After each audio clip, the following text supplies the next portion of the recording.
जब भगवान चित्रकूट पे गए ना, तो और पीछे से जब भरत जी के साथ में अयोध्यावासी आए, तो भगवान जो है लिपट लिपट के रोए। तब एक आदमी ने कही कि प्रभु ये आपका ढोंग। भगवान को आश्चर्य हुआ, मैं और ढोंगी? बोले हाँ। बोले आप इनसे इतना प्रेम करते हो, इतना चाहते हो, इतना इनके लिए तड़प रहे हो, इतना रो रहे हो, तो आप वही नहीं हो जो इन्हीं को तमसा नदी के किनारे आधी रात पे है और खोज मारे रथ हाँ कहू ताता है छोड़ के आए थे कि नहीं आए थे? मैं आप सबसे भी पूछ रहा हूं, मूड हला के तो बताओ। आधी रात पे सोमते भय काऊ के संग धोखो करेंगे। और किन किन को छोड़ा पता है? जिन्होंने घर छोड़ दिया, जिन्होंने बच्चे छोड़ दिए, जिन्होंने माँ बाप छोड़ दिए, जिन्होंने संपत्ति छोड़ दी है भगवान के लिए। उन्होंने कहा हम भी नहीं रहेंगे इस अयोध्या में, न घर में न परिवार, कुछ नहीं, संग रहेंगे। जिन्होंने दुनिया छोड़ दी भगवान के लिए और भगवान उन्हें रात में छोड़ के चले जाएं, ये कौन सा न्याय है भाई? उसने कहा भगवान से कि आप जब वहां आधी रात छोड़ करके आए थे, आप वही हो? इतना ही प्यार करते थे तो संग नहीं लेके आना चाहिए था? तब भगवान के भी हृदय भर आया और बोला मेरे भी कुछ बंधन हैं, मेरे भी कुछ बंधन हैं। मेरे मन के भाव तुम्हारे मन पर भी लहराते होंगे, कभी तुम्हारे चरण इधर आने को भी अकुलाते होंगे।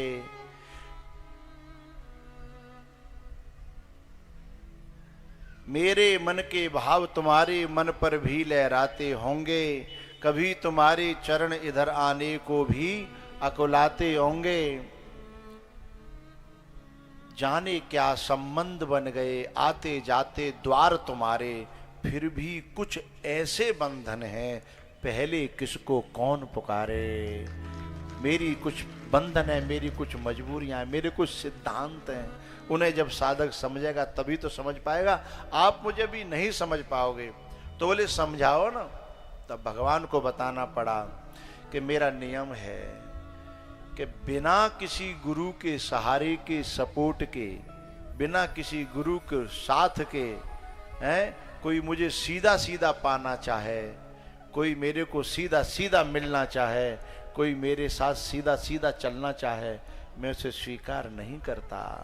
ये पहले मेरे संग चलना चाहते थे, पर इनके साथ न गुरु वशिष्ठ थे, न भरत जैसा संत था, और न निषाद राज जैसा रास्ता दिखाने वाला था।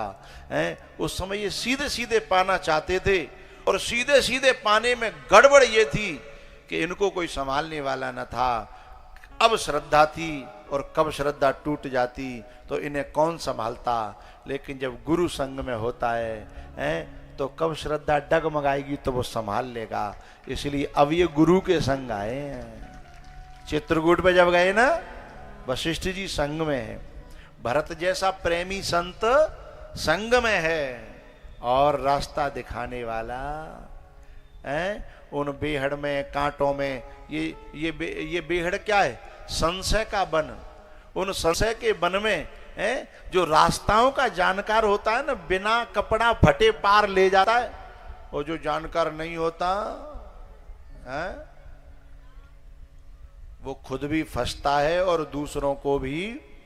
की बात है, हमारा मन हुआ, हम जहाँ रह रहे हैं, जगह का नाम नहीं बताएंगे, जहाँ रह रहे हैं वहाँ के कुछ जो श्रद्धालु जन जो है हमारे पास आए। इन लोगों ने कहा मिलना जुलना हमारा, इनसे ये पूछो चम्मिल, हमको चम्मिल जाना है एक दिन, हमें चम्मिल ले चलेंगे? सुबह ने की बिल्कुल ले चलेंगे, हम यहीं के वासी हैं, हम आपको चम्मिल ले चलें, तुमको दिखा में, तुम कहो तो नभा में।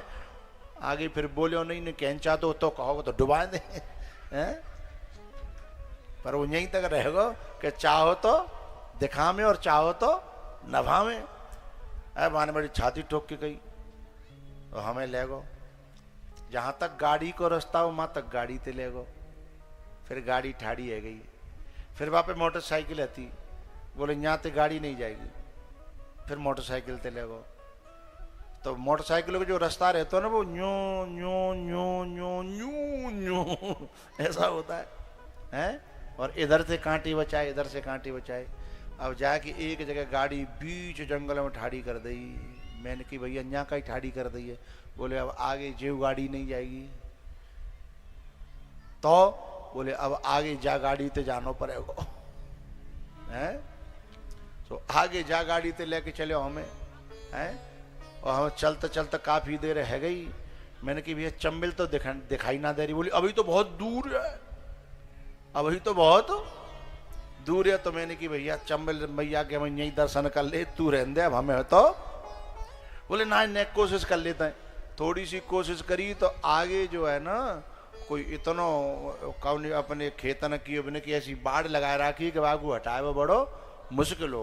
वो बोले कि नहीं मैं हटाऊंगा, चिंता मत करो, मैं यहीं कहूँ पर चंबल आप दर्शन कराऊंगा नवाऊंगो हैं। मैंने कि भैया ऐसे सोने के पैरवे थे का फायदा कि ना को छिद जाए ना को कट जाए। ऐसे सोने के पैरवे थे का फायदा। तो फिर हम जा नहीं पाए। पर हम वो कांटों की और उस सकरी उस रास्ता को देख करके कछु अनुभव जरूर है प्राप्त भय कि जिन्हें रास्ते का बहुत अनुभव तो नहीं होता पर रास्ता हम जानते हैं इस बात का घमंड हो जाता है। तो वो कभी कभी खुद भी फंस जाते हैं और दूसरे को भी फंसा देते हैं।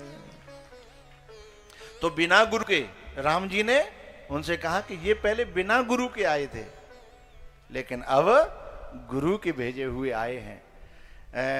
जो जयंत था ना, और जब सारी दुनिया में डोल लिया तब नारद जी में देखा विकल जयंता लागी दया कोमल चित संता। नारद देखा, नारद जी ने कहा कि भैया जयंत ये तेरे पीछे बाण कैसे पड़े है। बोले बाबा आप उस संत है कि मजाक कर रहे हो। बाण जो है मारवे के लिए पीछे पत्तो पूजा करवे के लिए। बोले मजाक ना कर रहे, न बुद्धि के कपाट खोल। यदि या मारना ही हो तो तीनों लोगों ने घुमाए लायो तो अभी तक तू मारे क्यों नहीं। यदि मारना ही होता तो फिर अभी तक मारे क्यों नहीं। सोई जयंत के कपाट खुल गए। अरे बात तो साची करें। पर बोले बाबा न तो जे मार रो आगे बोलो और न जे पीछो छोड़ रहो। बोले इसकी भाषा समझो, इसका उद्देश्य समझो। बोले क्या चाहता है ये। बोले ये भगवान का बाण और संतों की वाणी ये दोनों एक ही काम करती है कि घुमा फिरा करके भगवान के चरणों में लाने का प्रयास करती है। पर भगवान के चरणों में जाके गिर। तो जयंत ने कहा कि कौन से मोहते जाऊं, जाऊं पर कौन से मोहते जाऊं। मेरो बड़ो अपराध बन्यो है। मैंने जो है सीता चरण चोंच हते भागा। अब मैं कौन से मोहते जाऊं। बड़ी प्यारी बात नारद जी ने कही। बोले तुझे लग रहा कि भगवान ठुकरा देंगे। बोले ठुकराए नहीं देंगे, जान तक मार देंगे। हाँ मेरी गलती इतनी बड़ी है और उन्होंने बाण छोड़ा है। बोले नहीं, तुम जाकर के ये कहना कि मुझे संत ने भेजा है। और यदि तुमने कहा कि संत ने भेजा है तो मारना तो दूर हाथ भी नहीं लगाएंगे, क्योंकि संत की सहारे से और संत की सिफारिश से जो जाता है भगवान उस पर अपनी करुणा जरूर करते हैं। और जब वो ये कहें कि कैसे आए तो ये कह देना पहले प्रभाव देखवे आए और अब स्वभाव देखवे आए। प्रभाव तो देख लिया है, अब स्वभाव देखना चाहते हैं। लोग कहते हैं कि तुम करुणा के सागर हो, तुम करुणा की खान हो। हैं मोहि समय है अनुभयउ न दूजे। सब पायो रज पावनि पूजे। सब पायो रज पावनि पूजे। समय है, अनुभयऊ न दूजै, शब पायो रज पावन पूजे। तो भगवान जब राम और लक्ष्मण को मांग करके दशरथ जी से अपना यज्ञ सफल करते हैं, ताड़का, सुबाहु और मारीच, इन दोनों को अलग अलग तरीके से इनका उपचार करते हैं। ताड़का है दुरासा, सुबाहु है द्वेष, और मारीच है राग। एक अर्थ में। दूसरे अर्थ में ताड़का है दुरासा या वासना, और सुबाहु जो है ना वो दुख है, और मारीच दोष है। ये दोनों वासना के पुत्र हैं, ये दोनों दुरासा के पुत्र हैं, दोष और दुख। तो जब भगवान विश्वामित्र जी के आश्रम में जाते हैं,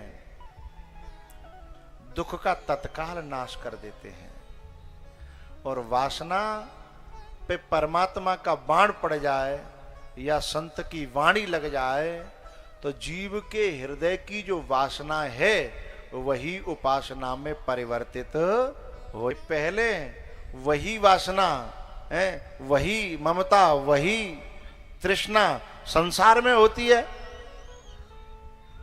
लेकिन जब संत मोड़ देता है तो फिर वही प्रेम, वही तृष्णा परमात्मा के लिए, गुरु के लिए, कथा के लिए होने लगती है, तो उसका स्वरूप बदल जाता है। आश्रम पे भी रोटी बनती है और घर में भी रोटी बनती है। आश्रम पे भी रोटी बनती है और घर में भी रोटी बनती है। और आश्रम पे, घर में जो रोटी बनती है वो केवल अपने अपने के लिए बनती हैं, लेकिन आश्रम पे रोटी बनती है तो जो कोई आवे ठाकुर जी को भोग लगावे के बाद में है। लेकिन मैं एक बात कहना चाहूंगा, कुछ तो आश्रम भी घर होते हैं जहां केवल अपने लिए ही पकाया जाता है। गीता जी कहती है कि जहां यज्ञ शिष्टाशिनः संति मुच्यन्ते सर्व किल विषयी भुंजन्ते ते त्वघम पापा ये पचन्त्यात्म कारणात्। ये जो अपने लिए, आत्म कारणात् यानी अपने लिए मात्र बनाई और खा लें, बाकी बात कोई आओ चाहे जाओ, कोई लेनो देनो नहीं, न पूछनो, न रोटी की न पानी की। वे आश्रम भी हों तो घर से गए बीते हैं। और जिन घरों में अतिथि का भोजन होता है, पंछियों को चुगा डाला जाता है, वृद्धों की सेवा होती है, संतों की सेवा होती है, वे घर होते हुए भी आश्रमों से श्रेष्ठ हैं। आव नहीं, आदर नहीं, नैनन नहीं स्नेह, तुलसी वहां न जाइए, चाहे कंचन बरसे में। दोष को भगवान ने मारा नहीं और उसे बाण की नोक पे धर करके लंका भेज दिया, ये समझाने के लिए कि दुख को यदि हम मिटा भी दें, जैसे रोग होता है, रोग का एक तो होता है लक्षण, और रोग का एक होता है लक्षण और एक होता है कारण। यदि रोग के लक्षण को मिटा दिया जाए और कारण को न मिटाया जाए तो रोग बार बार बार बार बार बार होगा। और यदि रोग के कारण को ही मिटा दिया जाए, एलोपैथी लक्षण को मिटाती है और आयुर्वेद कारण को मिटाता है। और पता है, एलोपैथी लक्षण को मिटाती है और आयुर्वेद कारण को मिटाता है, और भगवान की कथा कारणों के भी कारण को मिटा देती है। दलन रोग भव मूरे अमी की, तात मात शव विधि तुलसी की। दलन रोग भव मूरी अमी की। तात मात शब विधि तुलसी की। बोले कारणों के कारण कौन क्या होते हैं? कारणों के जो कारण होते हैं ना, वह हमारे भीतर मन में रहते हैं। मन गलत खान पान करेगा, गलत खान पान कारण है रोग का, गलत खान पान कारण है रोग का, लेकिन गलत खान पान का भी कारण है मन, और उस मन पे काम करती है भगवान की कथा है। गलत खान पान का भी तो कोई कारण है? जो मन है वो, और उसको भगवान की कथा बदलती है। तो तीनों का उपचार अलग अलग किया, और पता है हम और आप आपस में मिले, दो चार मुलाकातें हुई, आपस में प्रेम हो गया, एक दूसरे का हित करने लगे, तो हम एक दूसरे के मित्र हो गए। एक दूसरे का जो भला चाहते हैं वो एक दूसरे के मित्र कहलाते हैं। एक दूसरे का जो भला चाहते हैं वो अच्छा, आप मेरा भला चाहो और तभी मैं आपका भला चाहूं तो हम मित्र मात्र हैं, लेकिन आप मेरा भला चाहो या न चाहो, मैं फिर भी आपका भला चाहूं है तो मैं विश्वामित्र हो जाता हूं। आप मेरा भला चाहो या न चाहो, है संसार या विश्व मेरा भला चाहे या न चाहे, फिर भी मैं आपका संसार का भला चाहूं। इसलिए सारे देश जो है ना वे मित्र हो सकते हैं, सारे देश आपस में मित्र हो सकते हैं, लेकिन केवल भारत है जो विश्वामित्र है। क्योंकि सारे देश जब आपस में बात करते हैं तो उन पे बड़े सोच समझ करके और लेने की देने की बात करते हैं, अपने देश की तरक्की की केवल बात करते हैं। लेकिन जब भारत बात करता है ना तो सर्वे भवन्तु सुखिनः सर्वे सन्तु निरामया सर्वे भद्राणि पश्यन्तु मा कश्चित् दुःख भाग् भवेत्। भारत कहता है कि मैं केवल अपना ही भला नहीं चाहता। राम जी जब अंगद को भेजने लगे कि जाओ दूत बन करके लंका में, तो अंगद जी ने धीमे से पूछा कि हनुमान जी जो करके आए काहे बहुत कछु ऊपर करूंगो तभी तो मेरो जाए वो सफल होगो। हनुमान जी जो करके आए काहे करिश्मा बातें कछु ऊपर ही तो करना है? बोले ना, बोले तो के काज हमार और तासु हित होई रिपुसन करे बत कही सोई। रिपुसन करे बत कही सोई। काज हमार तासु हित हो। ऐसा कौन दुश्मन होगा, ऐसा कौन दुश्मन होगा जो ये कहे कि भैया हमारो काम बन जाए पर बहू को कोई नुकसान न होए, बहू को कोई बुरो दुश्मन का भी है बुरो ना करनो। ऐसा कोई दुश्मन होगा? ऐसा केवल हिंदुस्तान है, ऐसा केवल ये भारत देश है, ऐसा केवल यहाँ का नागरिक है जो ये चाहता है कि काज हमार तासु हित होई रिपुसन करे बत कही सोई। ये बात मैंने क्यों कही यहाँ बीच में विश्वामित्र की परिभाषा? क्योंकि जैसे ही अपना यज्ञ पूरा हुआ वैसे तो यहीं तक के लिए मांग के लाए थे न वे, हैं? दशरथ जी महाराज से ये कह के लाए थे कि असुर समूह शतावहीं मोही, मैं जाचन आयऊं नृपतो ही। दशरथ जी ने जो कही कि अभी मेरे बालक तो छोटे छोटे हैं, राक्षस बड़े भयंकर भयंकर हैं, बालक ने रहते मैं चलूं सेना लेके, युद्ध ही तो करना है, मैं चल रहा हूं। तो पता कितनी प्यारी बात कहते हैं विश्वामित्र जी, युद्ध की बात होती तो मैं भी तो युद्ध करने वाला क्षत्रिय रहा हूं, मैं भी तो क्षत्रिय रहा हूं, मैंने भी तो बहुत बाण चलाए हैं, मैंने भी बड़े बड़े युद्ध में लोग परास्त करे हैं, ये राक्षस मेरे लिए कौन से खेत की मूली हैं। लेकिन जब से मैंने ये चोला पहना है अब मैं किसी को मारना नहीं चाहता। दशरथ जी की आंखें ऊपर नीचे होने लगी, युद्ध को ले ही जा रहे हो मेरे बालकन ने और मारना किसी को चाहते नहीं हो, ये कौन सा तरीका है। बोले ये राजन अभी शायद तुम्हारी समझ में ये बात नहीं आएगी, है क्योंकि जिस ऊंचाई पर महात्मा होता है, कभी उसी ऊंचाई पर पहुंचने पर महात्मा की बातें समझ में आती हैं। मैं तुम्हें कैसे समझाऊं। वशिष्ठ का कि आप समझाओ, आपको चेला है, आप कुलगुरु हो, हैं शायद बात समझ में आ जाए।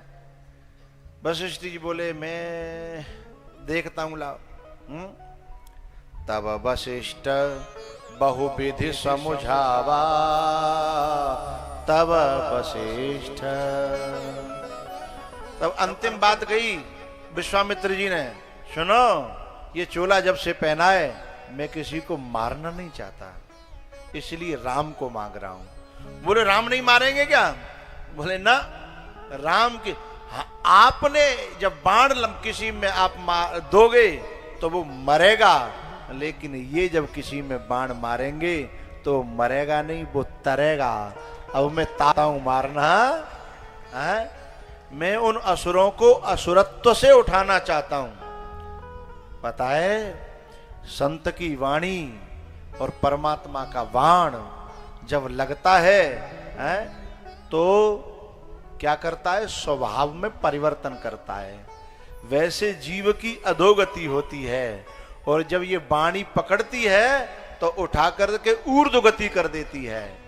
मारीच की ऊर्ध्वगति हुई, ताड़का की ऊर्ध्वगति हुई। बोले कैसे। पहले मारीच जो है रहता था विश्वामित्र जी के पास, पर मन संचालित था रावण से, यानी मोह से, काम से, क्रोध से संचालित था मन। किसका, मारीच का। लेकिन जैसे ही राम के वाण ने पकड़ करके तन के धरातल पर रावण के पास पहुंचा दिया, लेकिन उसी दिन से मन के धरातल पर वो राम के चरणों का चेहरा हो गया। ये राम के वाण का और संत की वाणी का प्रभाव होता है। स्वयं कहता है मारीच के जादनाते बाण पर है, तादनाते मेरो ध्येय बदल गो, मेरो विचार बदल गो, मेरो चिंतन बदल गो, मेरी चिंतन की धारा बदल गई। हे रावण यदि मेरी बात मानो तो समझो, तो रावण को ही समझने वाला था। जिसने न समझने की सौगंध खा रखी हो वो किसी की समझेगा।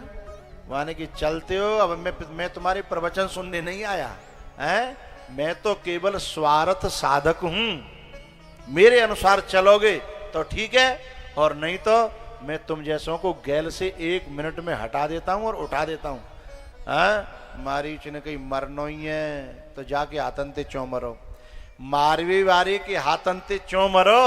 यदि मरनो ही है तो कऊ तारवे वारे के हाथंते मरो। रावण जब लेके चला ना मारीच को, तो बड़े खुश होकर के मारीच जा रहे हैं, बड़े प्रसन्न होकर के है। रास्ता में किसी ने पूछा कहां जा रहे हो, बोले मरवे। कहां जा रहे हो, बोले मरवे। बोले इतने खुश है मरवे पे, बोले और का, बोले पता है जा मरने सो जग डरे और मोरे मन आनंद है, और कब मरे हो कब देखे हो पूर्ण परमानंद। जिसके हाथों में मरने जा रहा हूं उसके हाथों नहीं, ध्येयम सदा परिभवग्नम अभीष्टदो, तीर्थास्पदम। विष्णु बड़े बड़े लोग उनके चरणों का ध्यान करते हैं, जिनके हाथों आज मैं मरने नहीं तरने जा रहा हूं। लेकिन तुम्हारी भाषा में मरण है और मेरी भाषा में तरण है। तो विश्वामित्र जी महाराज क्योंकि वो इसलिए विश्व के मित्र हैं कि लाए तो यहां तक आते, लेकिन जब अपनो यज्ञ पूरा भयो तो उन्होंने कहा भगवान से कि कछु औरों के भी यज्ञ अधूरे पड़े हैं जो तुम्हारे जाए बिना पूरे होने वाले नहीं है। क्योंकि यज्ञ में यज्ञ भोक्ता ना आए, यज्ञ में यज्ञ भोक्ता ना आए तो यज्ञ पूरा कैसे होगा। बोले एक और यज्ञ है, बोले धनुष यज्ञ। राम जी ने कहा जो आज्ञा आपकी, जो आपकी आज्ञा। तो चले हैं और रास्ता में अहिल्या का, अब मैं ज्यादा समय की मर्यादा में नहीं छूंगा इस प्रसंग को, अहिल्या का उद्धार करते हुए इतना कहूंगा कि रज के कारण पतन हुआ था, तो रज के कारण ही उनका उद्धार हुआ। ऐसे लग रही है समझ में ना आई तो खोलना पड़ेगा।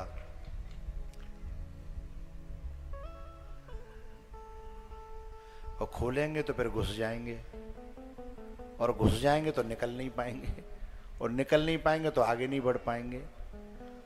संक्षेप में मैं ऐसे कहूं, बुद्धि है ये अहिल्या, और बुद्धि का सदुपयोग योगी को ही वर्ण करना है, भोगी को वर्ण करना नहीं है। और कभी कभी बुद्धि योगी और भोगी में भेद नहीं कर पाती, योग में और भोग में भेद नहीं कर पाती। क्योंकि जब बहुत दिन तक सत्संग नहीं होता तो विवेक नष्ट हो जाता है। बहुत दिन तक विवेक का अर्थ है सत और असत को अलग अलग करके जानना। और ये संसार इतना मिश्रित है कि कभी सत और असत इतना मिल जाता है कि सत को अलग करना और असत को अलग करना बड़ा मुश्किल हो जाता है।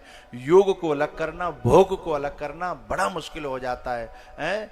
बड़ी ऐसी ये बिना सत्संग के विवेक का अभाव होने के कारण, क्योंकि कभी कभी सत्य असत्य का रूप धारण करके आता है, और कभी कभी भोग भी योग का रूप धारण करके आता है। भाषा समझ रहे हैं आप लोग, सब लोग हैं?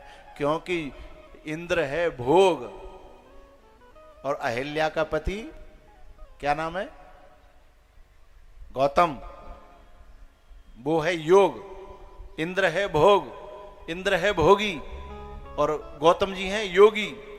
लेकिन जब योग ही भोग का नहीं, भोग ही योग का रूप धारण करके आए तो बुद्धि भ्रमित हो जाती है, और बुद्धि भ्रमित होगी और श्रापित, और फिर उसे इंतजार करना पड़ेगा पुनः चेतन होने के लिए। लेकिन पता है सत्संग छूटता कब है, विवेक नष्ट होता कब है? अधिक रज के बढ़ जाने के कारण। अधिक रज, रज माने रजोगुण, रज माने रजोगुण। शॉर्ट में कहेंगे तो सत रज तम, सत रज तम। तो काम एषः, क्रोध एषः रजोगुण समुद्भवः। ये काम और क्रोध, लोभ जितने विकार हैं ये रजोगुण से पैदा होते हैं। तो रज के कारण, रजोगुण के बढ़ जाने के कारण व्यक्ति संसार की प्रवृत्ति में फंसता है, प्रपंच में फंसता है। इसलिए रज के कारण पतन हुआ, रज के कारण पतन हुआ। लेकिन ये कथा वार्ता सत्संग भी, इनकी वाणी भी, संतों की वाणी भी परमात्मा की चरण रज को, चरण को छू कर के आती है। रजोगुणी है वाणी भी, वाणी में भी, वाणी जो है ना, कथा सत्संग भी रजोगुण में होता है।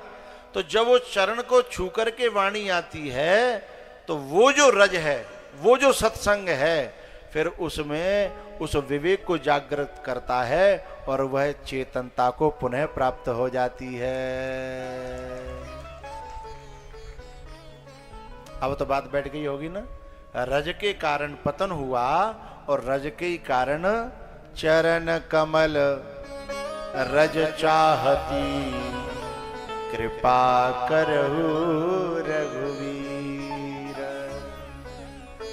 गौतम नारी श्रापवश उपल देह धरि धीर, चरण कमल रज चाहती, कृपा करहु रघुवीर, कृपा करहु रघुवीर। अभी थोड़ी देर पहले मैंने वैराग्यवती की एक कथा सुनाई थी। उसमें विश्वास बड़ा पक्का था, उसमें धैर्य कितना पक्का था। कितने दिन आए जाए खोलेंगे तो गुरुजी ही खोलेंगे, हैं? कितने दिन आए जाए। साधना में धैर्य बड़े काम की चीज है। हम में धैर्य नहीं होता तभी तो नए के दिन में घबरा जाए, हैं? एक माता जी जो है ना, लड्डू गोपाल की पूजा करती थी, मेरे परिचय में थी। लड्डू गोपाल की पूजा करती थी। मैं कई वर्ष बाद गया तो मैंने बाकी मंदिर में देखा, मंदिर में बिल्कुल सुनसान, कछु नहीं। मैंने कि माता जी तुम्हारे लड्डू गोपाल कहाँ है? बोले संदूक हम बंद पर हैं। मैंने कि काय को? 1 साल सेवा करते है गई। 1 साल सेवा करी मैंने और तो मेरी भैंस मर गई। मैं ऐसे लड्डू गोपालों का करूंगी? है धैर्य नहीं है जिन्हें, है वे लोग जो है इस मार्ग के काबिल नहीं है। विश्वास, श्रद्धा और ये धैर्य है ना, ये बड़े काम की चीज है। मैं इसलिए कह रहा हूं कि विश्वास, श्रद्धा और धैर्य है तो श्राप को भी वरदान बना देगा साधक, जो अहिल्या ने बनाया। लगा तो श्राप था, हुई तो कलंकित थी, हुई तो जड़ थी, लेकिन बदनामी का, ओ बदनामी का फल क्या पाया है, ये मैं जानूं या वो जाने।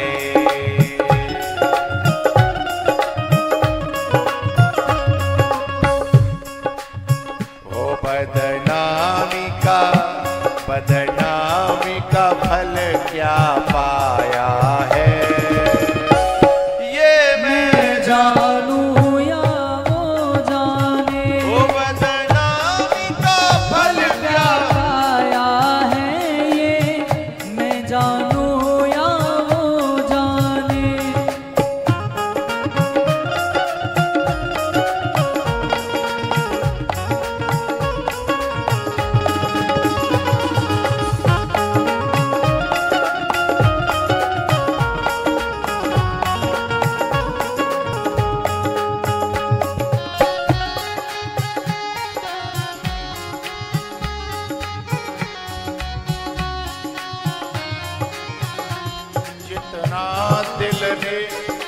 याद किया उतना जग ने बदनाम किया।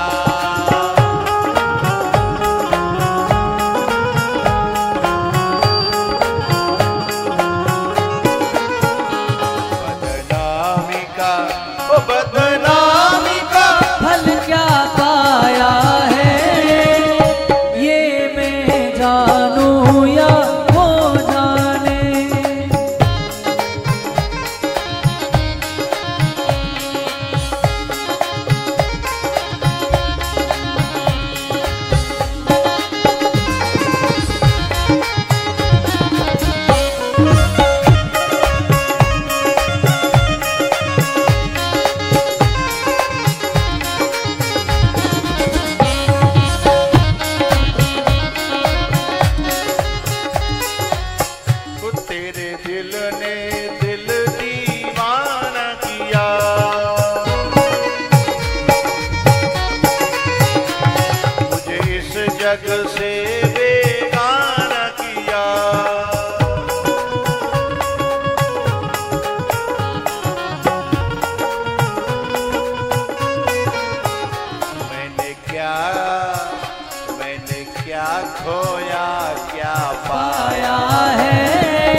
जैसा नगीना नहीं,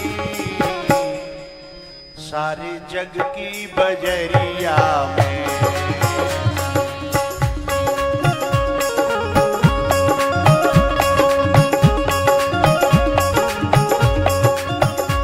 राम जैसा, ओ राम जैसा नगीना नहीं, सारे जग की बजरिया में।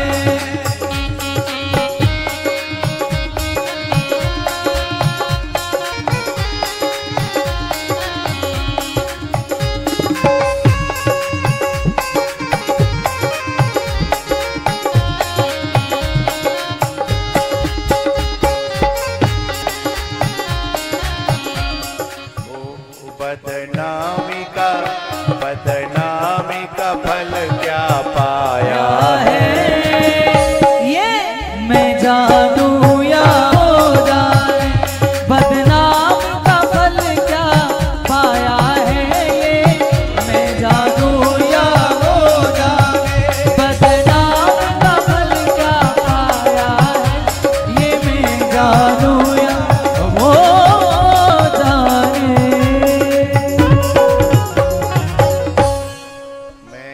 क्या खोया क्या पाया है, ये मैं जानूं या वो जाने। मैंने क्या खोया क्या पाया है। जो व्यक्ति के अंदर धैर्य होगा, श्रद्धा होगी, विश्वास होगा, वह व्यक्ति श्राप को भी वरदान बना देगा। उस श्राप को ऐसा वरदान बनाया अहिल्या ने, राम आए हैं। और पता है, वैसे संत लोग भगवान की कथा भक्तों को सुनाते हैं, संत लोग भगवान की कथा भक्तों को सुनाते हैं, लेकिन यहां एक कलंकित नारी की कथा है और संत विश्वामित्र जैसे राम जी को सुना रहे हैं कि गौतम नारी श्रापवश उपल देह धरि धीर, चरण कमल रज चाहती कृपा कर। केवल कथा नहीं सुना रहे हैं, दुखड़ा सुना रहे हैं और उसके बाद सिफारिश कर रहे हैं, उसके बाद गुरु बनकर के आदेश दे रहे हैं कि गौतम नारी श्रापवश, ये दुखड़ा है, उपल देह धरि धीर। फिर उसके दिल की चाहत सुना रहे हैं कि चरण कमल रज चाहती। अब आदेश दे रहे हैं कि कृपा करहु रघुवीर। लेकिन ऐसा क्यों हुआ? इसने श्राप को वरदान कैसे बनाया? अपने मुंह से कह रही है कि मुनि श्राप जो दीना, अति भल कीना, परम अनुग्रह मैं माना। मुनि श्राप जो दीना, अति भल कीना, परम अनुग्रह में माना। ऐसा क्यों हुआ? श्राप भी वरदान बना। पत्नी अपने पति के बुरे भले बोलों को भी यदि अच्छा मान करके स्वीकार करे, शिष्य अपने गुरु के, दास अपने स्वामी के, भक्त अपने भगवान के, श्रापों को भी यदि माथे पर रखेगा और भला मान करके रखेगा तो परिणाम अपनी भावना के अनुसार आएगा, सामने वाले की वाणी के अनुसार नहीं आएगा। परिणाम तो अपनी भावना देती है ना। मैंने क्या माना है? तो क्या कह रही है अहिल्या? मुनि श्राप जो दीना, अति भल कीना, परम अनुग्रह मैं माना। सो तीक्ष्ण जी महाराज को अगस्त जी महाराज इस बात पर आश्रम से ये कह के भगा दिया था कि जा, अब जब लौट आश्रम से निकल जा, चल चल बाहर, छोटे से थे। बात ये थी कि गुरुजी कहूं बाहर के जा रहे थे। उन्होंने कहा सालिग्राम की सेवा करते रहना, मैं लौट आऊं तब तक। तो बचपना था, तो जो आश्रम के बाहर सरोवर था, बाकी तोरे पहुंचे नहीं रहे, तो सालिग्राम ही फेंक के मार दे। अब जी सोची नहीं कि सरोवर में गिर जाएंगे, पानी गहरो। अब सालिग्राम तो चले गए हैं, 2-4 जामुने हाथ पर गई। लेकिन जब ध्यान में आई कि सालिग्राम नहीं रहे तो गुरुजी बहुत मारेंगे, बहुत पीटेंगे, तो उन्होंने जो है बामते को मोटी सी जामुन सालिग्राम की जगह वहां जगह पे रख दी है।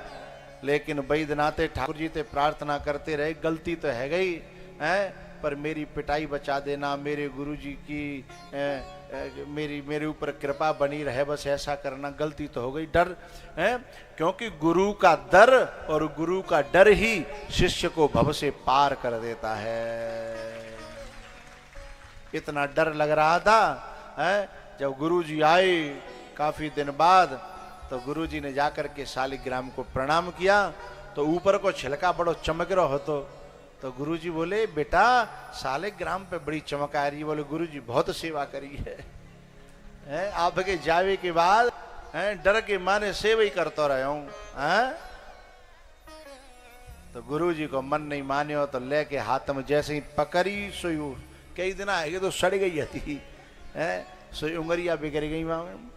सो गुरुजी बोले बेटा जिका, बोले पोने पोने चंदन और पोने पोने पानी, ठाकुर कर गए हम का जानी, ठाकुर कर गए हम का जानी, पुनि पुनि चंदन पुनि पुनि पानी। गुरुजी समझ गए सब बात। बोले सालिग्राम कहाँ है? पूरी बात बताई रो करके। बोले ना आश्रम से बाहर। ये गलती क्षमा नहीं होगी, छोटी मोटी गलती है। तू संसार, इसमें छुपा हुआ रहस्य, संसार के 4 भोगों को पाने के लिए तूने ठाकुर का त्याग कर दिया है। जबकि हम लोग बैरागी लोग ठाकुर को पाने के लिए सारे संसार के ब्रह्म लोक लो भोग जो चाहे सबन को त्याग है। हम तो वहां तक के भोगों को ठोकर मारते हैं, और तूने 4 जामुन के लिए ठाकुर को ठुकरा दिया है। इस आश्रम में तेरे रहने का धर्म नहीं है। तो चौखट पे ठाड़िया के रोए के बोले सुतीक्षण कि गुरुजी कब तक ना आनो, कितने दिना तक ना आनो? उन्होंने कहा जब तक ठाकुर जी नहीं मिले तब तक मत आना है। तो मोने श्राप जो दीना अति भल कीना, उस वाणी को माथे पे रख करके है कि गुरुजी जब ठाकुर जी मिल जाएंगे ना तो मैं लौट के आ जाऊंगा, तब तो घुस जान दोगे? बोले हाँ। वही दिना से ऐसी कठोर तपस्या करी कि राम जी ने जिन रास्तों से जाना था ना, उन रास्तों को कैंसिल कर दिया। जिस रास्ते पे सुतीक्षण बैठे थे उस रास्ते को चुना कि मुझे वहां से जाना है, मेरा भक्त साधना कर रहा है। और सुतीक्षण को जब राम जी मिले, सुतीक्षण रोए और बोले कि मेरे गुरुजी आपका इंतजार कर रहे हैं। अगस्त जी मेरे गुरुजी हैं और वो आपका इंतजार कर रहे हैं। बोले चलो। तो जैसे ही सुतीक्षण ने आवाज लगाई कि गुरुजी, तो जानी पहचानी आवाज बहुत दिनों बाद सुनी। प्रेम तो था ही, क्योंकि कोई भी गुरु अपने शिष्य को सजा भी दे ना तो निर्माण के लिए देता है, क्योंकि दुश्मन तो होता नहीं है, हैं? तो बहुत प्यारा भी था, छोटा बच्चा था उस समय, तो बहुत प्यारा था। आवाज वही गुरुजी की, वही प्रेम। बोले गुरुजी। गुरुजी निकल के आए, सुतीक्षण को देखा, आंखें भर आई, सुतीक्षण रो पड़ा। उसने कहा, गुरुजी ने कहा सुतीक्षण? बोले हाँ, भगवान को संग लेके आया, वैसे नहीं आया, आपने मना किया था, भगवान आया। इतने में पीछे से राम जी प्रकट भये। औपचारिकता कहती है कि पहले अगस्त जी को राम जी से मिलना चाहिए था, औपचारिकता कहती है। लेकिन फिर अगस्त जी पहले राम जी से नहीं मिले, पहले अगस्त जी ने अपने गुरु को हृदय, अपने बेटे, अपने शिष्य, अपने आत्मा सुतीक्षण को अपने गले से लगाया कि वैसे तो गुरु का कर्तव्य है कि वो भगवान के दर्शन शिष्य को कराए, पर तू पहला। मुझे पूरी बात नहीं कहनी है, मुझे सिर्फ इतना कहना है कि सारी बात जब भई और जब जाने लगे भगवान राम,